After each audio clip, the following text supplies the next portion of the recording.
अस्सलाम वालेकुम फ्रेंड्स, ये नाइट्रॉक्स 3 किलोवाट इन्वर्टर की सेटिंग की वीडियो है। मोस्ट डिमांडिंग वीडियो है। ये इन्वर्टर बहुत ही रेयर है। मैं काफ़ी अरसे से सोच रहा था इस पे वीडियो बनाऊंगा, लेकिन ये इन्वर्टर कहीं पे मिलता ही नहीं है देखने को।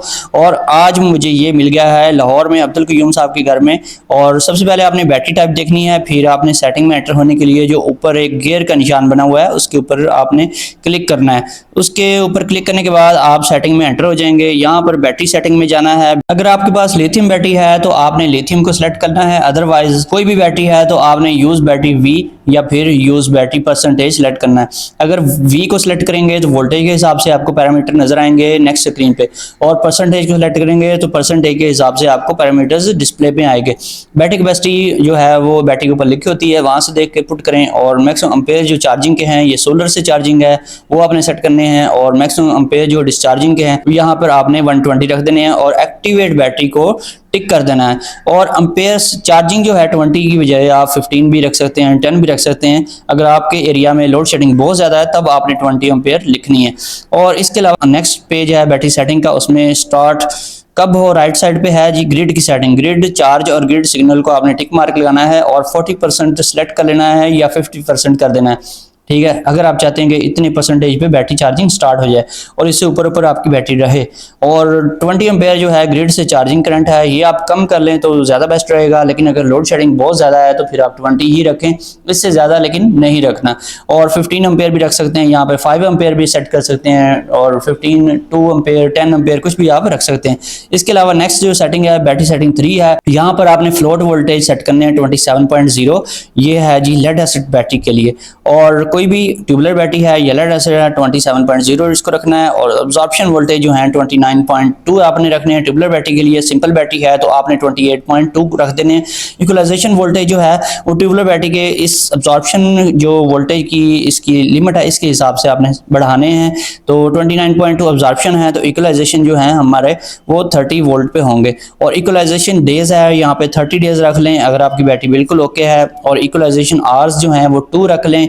और शटडाउन जो है ये आप 20% भी रख सकते हैं, 25% भी रख सकते हैं। लो बैटरी का वार्निंग इंडिकेटर कब आए इसको आप 30% कर लें। अगर वोल्टेज की फॉर्म में आपने रखना है तो शटडाउन को आपने 22 रख लेना है और लो बैटरी को 23 कर लेना है। और रीस्टार्ट कब हो 40% पे, या फिर वोल्टेज की फॉर्म में अगर आप देख रहे हैं तो फिर आपको रीस्टार्ट रख लेना चाहिए अप्रोक्सीमेटली 23.5 या 24 रख लें तो बेस्ट रहेगा 24। और टेम्को जो है इसको आपने नहीं छेड़छाड़ करनी, जहाँ वैल्यू है वहीं पे रहने दें।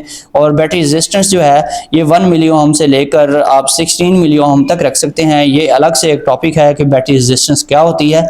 अभी आपने जो डिफ़ॉल्ट वैल्यू है आपके पास 8 मिली ओम या जो भी आपके पास है स्क्रीन के ऊपर उसी को आप रहने दें।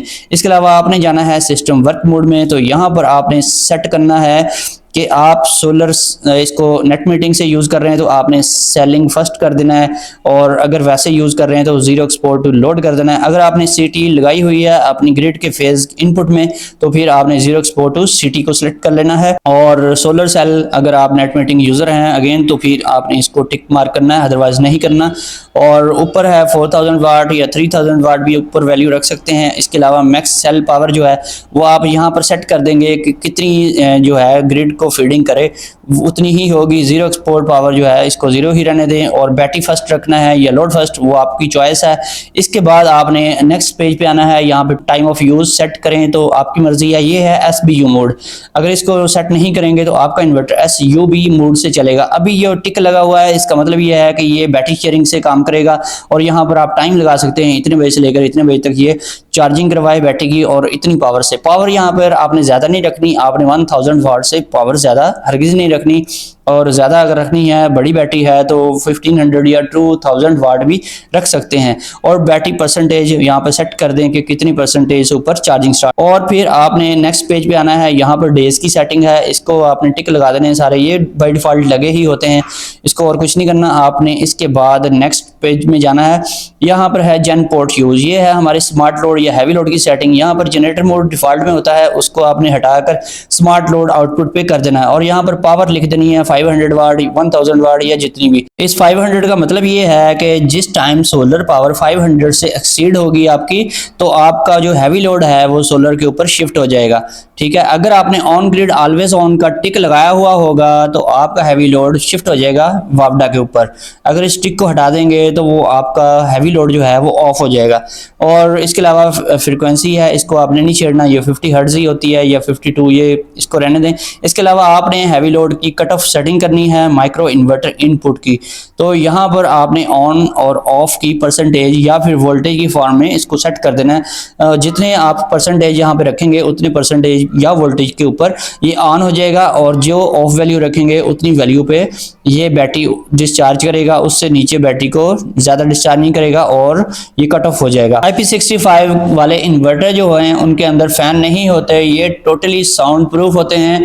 और इनके जो नए मॉडल्स आजकल आ रहे हैं, इनके जो बैक साइड के ऊपर फिन्स हैं सिल्वर के, इनके ऊपर फैंस आ रहे हैं। लेकिन ओल्ड मॉडल अगर आप यूज़ कर रहे हैं तो आप एक्सटर्नली फ़ैन भी लगा सकते हैं।